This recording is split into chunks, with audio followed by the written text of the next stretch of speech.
the U.S. women's national team plays Sweden in the final round of their F series, and an ass whooping will take place once again. Oh yeah, no doubt. They just be beating the Sam hell out of shit. Sam. Did you? Hell. I don't know if you watched any of the last game. Like we actually watched it, and they were playing Chile, right?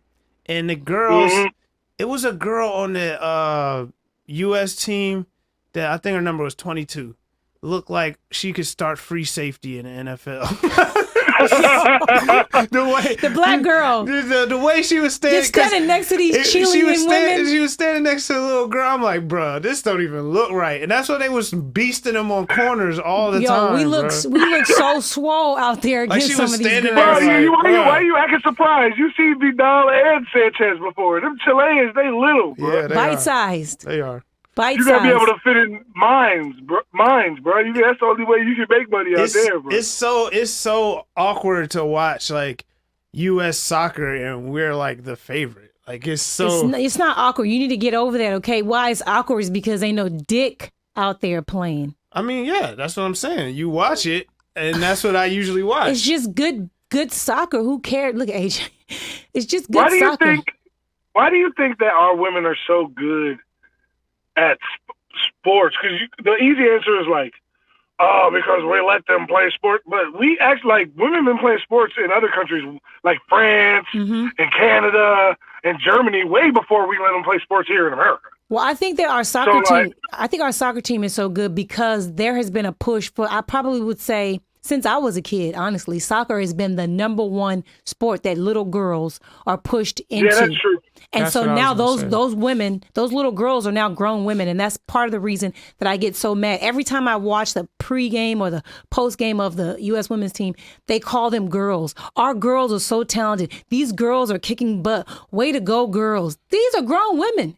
They suck dick. Grown ass women. They suck dick. A lot of them eat pussy. Of them eat pussy. Zach Ernst's wife. I know she's sucking dick. She scored a goal. Why do we keep calling them girls? It's like we're trying to make them little or like not like professionals and not like men. I don't think anybody thinks of it like that. Why are we calling them girls then? I don't know. That's more, you know what it is? It's more of just a soccer thing in general because like. No, they do it in basketball too. They do it in basketball I can't attest for it there, but like even like in England, they call the guys that are on their favorite soccer club boys. The lads. They say lads. Yeah, like, do. Well, guess what? Like literally, there's a team called the Young Boys. Yeah. Every girls' athletic event, sports, they call them girls, and the reason is because I think they try to make our sports not as serious. Like it's just for fun. Oh, we're supposed to have all this great sportsmanship. That's why nobody watch women's sports here in America. We need to start swinging in the game, talking shit on social media. That's what the WNBA needs. They need a bitch to tweet out, "I'm about to cook you next week," and mean it. And if a girl falls, don't help her up. Fuck her. Step over her. Do whatever you got to do to let a bitch know. Tyronn Lue her. Yes, Tyronn Lue this hoe. And that will make people come in and want to watch, at least on TV and maybe even live. If it's like a serious competition where you seeing people getting in each other's faces nose to nose, like you see most men's sporting events, it's always like this whole, have good sportsmanship with the women. Fuck all that. We ball, we hoop just like everybody else. I will say this. There is one sport that I would absolutely watch women over men every time. What? UFC fighting. Oh, because men fight for like pride and money and like fame and fortune, all that. Women, they don't care if they're fighting for $1 million or they're fighting for $20. They are trying to murder each other. Yes.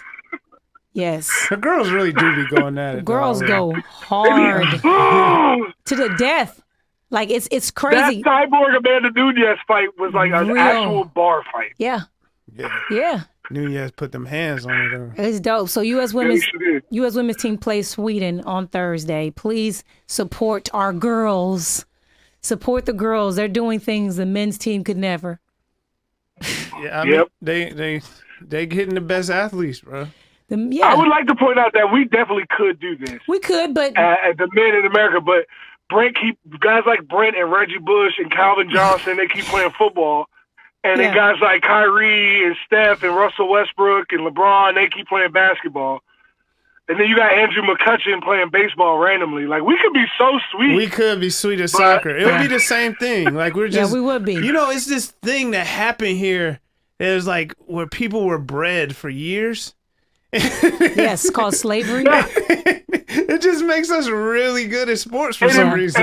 And it might make you, and it might end up making somebody 6'5", 315 pounds, runs a 4.9, jumps a 30-inch vertical. Yeah.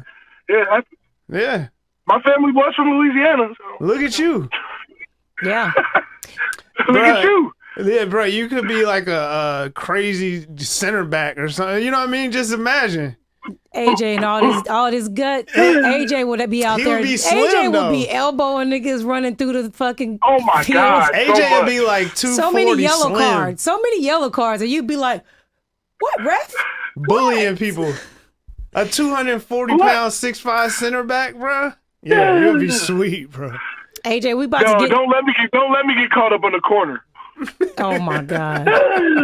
AJ, we about to get out of here soon. But before we go, I have to, first of all, let my listeners know that I went to Smoking Grooves 2019. That's what those videos were for. Oh, yeah. Shout out my girl, Parker.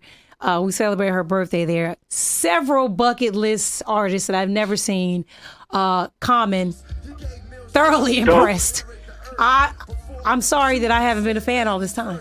No, he's I dope. really was. You ain't listen to Common? I didn't. That's what I was saying. I was didn't. like, Common's dope. I ain't even gonna lie. I didn't. And I respect him so much more now. I'm glad the first experience was live. It was incredible. I got to see Summer Walker, stripper turned R&B legend, low-key. This girl is so talented. She can sing. She does not dress up to perform. She just basically gets on the mic and sits down in some Daisy Dukes with no shoes on and sings her fucking ass off. They fucked up Sound like my kind of lady. They fucked up her performance with the mics. It was awful, but she did a great job. I got to see the king of R&B, Jacquees. Oh my God! Why do y'all call that man that? Cause he is. I mean, if you gotta say it. If you don't say it, who did you say that in your OTAs? Chris You said Brown is the king of R&B. He course. just be beating bitches up. And stalking his exes. He's still stalking Yeah, Karuchi. he's Goddamn. insane, but he's definitely the king of R&B. He got Yes. another hit with Drizzy. My already. God. Already. How about that beef they squashed? That was great. Perfect timing. Like, Yeah, because you know how niggas get when they want the same woman. oh God, yes. Eventually, they both get over. Yeah. Yeah. I got to see Ella May first time. Oh, dope. Dope. And then I got to see Erykah Badu, Too which bad Aiden wasn't there. I know, right? I got to see Erykah Badu. I've seen multiple times. And then we left before Usher closed out the concert because Parker had passed out low-key in the middle. We had to go to the ER tent. Sick. She definitely walked on her own two legs Sick. with a little bit of guidance. She gonna say Sick she pass would out, she bro. would say she didn't pass out, but she definitely looked at me, her eyes rolled in the back of her head, and she said, "I think I'm gonna pass out." Yeah. And she took a knee, dog. Took a firm knee and faked like she was going through her phone, reading some shit on her phone because people was looking around. You know they call it ambulance over to get you if you pass out. And she didn't want that energy. She was like, I don't want them coming over here. I'm gonna be fine. Just give me a minute down here. And she was down on one knee. She took a Kaepernick for a solid 2 or 3 minutes. Sick. And then she stood up and she walked to the ER tent, but we couldn't see Usher. But I said all that to say, my nigga, you're a fucking dope rapper. You do music. I hope to one day see you at one of these big festivals live. Please educate my listeners. I got a lot of new listeners. Educate them on your music career. You've already been a professional football player. You're now a professional wrestler. Now you have one album already out. You have a new album coming out called Free Agent in August, correct? No, October 4th. October 4th. Educate my people on the Oh, music. and if you check out the newest edition of Double XL magazine, you'll see Frank in there too. Don't worry about it. Okay. Frankie, baby. Okay, Frankie. No big deal. No big deal. But yeah, so I'm working on my album now. The first 10 songs are already done. This right here is Frank Style 50. That's almost a full year. See, you ain't fucking with me. I'm changing the rules here. I need me my full fare. I outclass these rappers like end of the school year. We've got some good features on there. Rico Nasty, 3L Black, to name a few. It's gonna be Man, this album's crazy. Brent's heard a lot of it already. Like, the album is crazy. OTA, I was like more of a, like, me becoming a rapper. Like, it was my first album, and I wanted to say everything I've always wanted to say musically and, like, get my thoughts and shit on my chest and all that. And OTA, I mean, Free Agent now, coming out on October 4th, is more of a me showing you I'm a dope artist. I don't really have to have stances. I can just make dope songs and then throw a couple lines in there for you to hear what I'm talking about for real, for real. Okay. You know what I'm saying? So you can follow me on all social media at AJ Francis 410. All my music is in my bio links on all social media.